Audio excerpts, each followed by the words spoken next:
खुलुमबाय स्टुडियोआव आं उदांस्रि मुसाहारि दिनै 10 फेब्रुआरि 22थि बडलेण्ड सान एबा बिटिसि गोरोबथा सान बिटिसि गोरोबथा सानखौ गुबुन गुबुन जायगायाव गाजा गोमजायै फालिदों थिग बेबादिनो कक्राझारनि ग्रीनफील्डआव गाजा गोमजायै फालिनायखौ नुनो मोन्दों।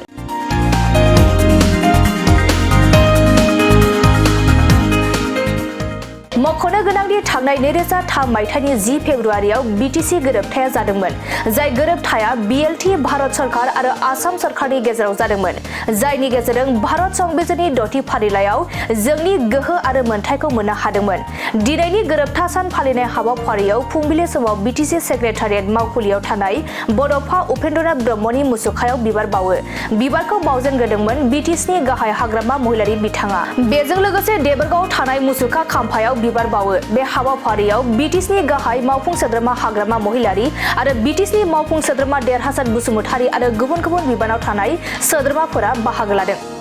फेब्रुआरि बड'लेण्ड डे 24थि बड'लेण्ड डे आरो बड'लेण्ड डे सेलेब्रेसन खालामनाय समाव बोसोरफ्रामबो जोङो सिगां बड'फा उपेन्द्रनाथ ब्रह्मनि मुर्तियाव बिबार बावो श्रद्धांजलि खालामो आरो बिनि उनाव जोंहा बड'लेण्ड मुभमेन्टआव 1987निफ्राय 2003सिम जेसेबां मुंख्लं जालांबाय बिथांमोनखौ जोङो बिबार बावो आरोबाव बिनि उनाव जोंहा आरोबाव मोनसे गोदान प्रग्राम दंदेरो। बिनि उनाव जोंहा बिपिएफ अफिसनि खुन्थिया गायसननाय हाबाफारि जागोन। बेनि उनाव मेइन पेन्डेलाव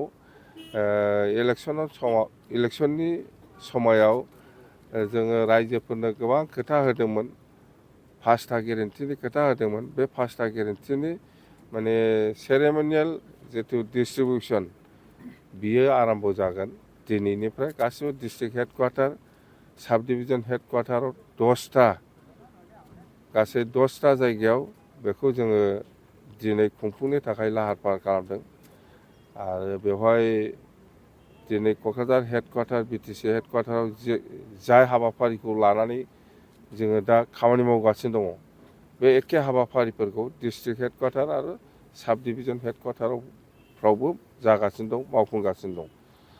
दा जोङो दिनै बेजों लोगोसे सेरेमनियेल डिस्ट्रिबिउसनजों लोगोसे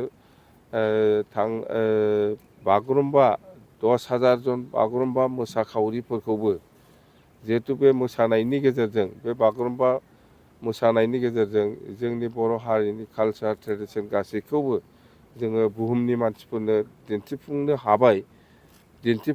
हादों। बेनि थाखायनो जोङो बै मोसाखावरिफोरखौ दिनै सेरेमनियेल माने आर'नाइजों जों बिथांमोनखौ सनमान होनो नागिरदों।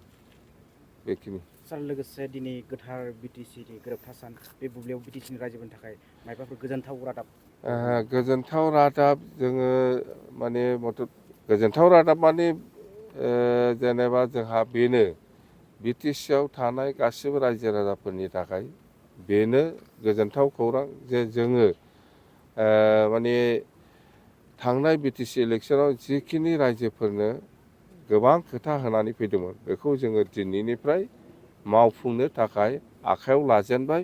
बेनो देरसिन बिटिसिनि रायजो राजाफोरनि मोनसे गोजोनथाव खौरां जागायजेनबाय बा जागायजेनसिगोन दिनैनिफ्राय। हाफ फाट्टा होनाय होन सेंग्रा सिख्लाफोर बेखार सेंग्रा सिख्लाफोरनो अनसुंथाइ होनाय होन गरिब दुखियाफोरनो अनसुंथाइ होनाय होन बा बेनि उनाव सेल्फ हेल्प ग्रुप बिथांमोननो अनसुंथाइ होनायनि खोथा होदों। बिनि उनाव जोङो सेनियर सिटिजेनफोरनो अनसुंथाइ होनायनि खोथा बुंदों। बिनि उनाव जोङो बे हेन्डिकेप मानसिफोरनो अनसुंथाइ होनायनि खोथा बुंदों। बेफोर खामानिया दिनैनिफ्राय जागायसिगोन। बेनो आंनि थाखाय बा बिटिसि रायजोनि थाखाय गोजोनथाव खौरां। सार दिनै गिबि मन्थ्रिया बाहागो लागोन। गिबि मन्थ्रिया दिनै जोंनि 24 बड'लेण्ड डे अबजारभेसनाव बाहागो लाफैगोन गाहाय आलासि हिसाबै।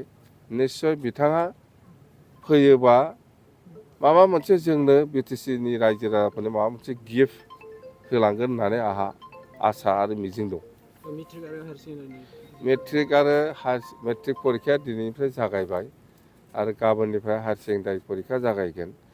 दा आङो बिटिसिनि गासैबो जायफोर फरायसुला फरायसुलि बिथांमोना दिनै मेट्रिक परिखा एग्जाम होनो थांगासिनो दं बिथांमोननि जिथु साननाय बा लुबैनाय बियो जिबनाव साक्सेस जाथों आरो मेट्रिक परिखाखौ मोजाङै मोजां होलांनो हाथों आं बेखौनो भगबानाव आर'ज गाबबाय इसोरनाव आर'ज गाबबाय आल्लाहनाव आं आर'ज गाबबाय बिथांमोननि एग्जामा जाहाथे साननाय बादि साक्सेस खालामनो हायो।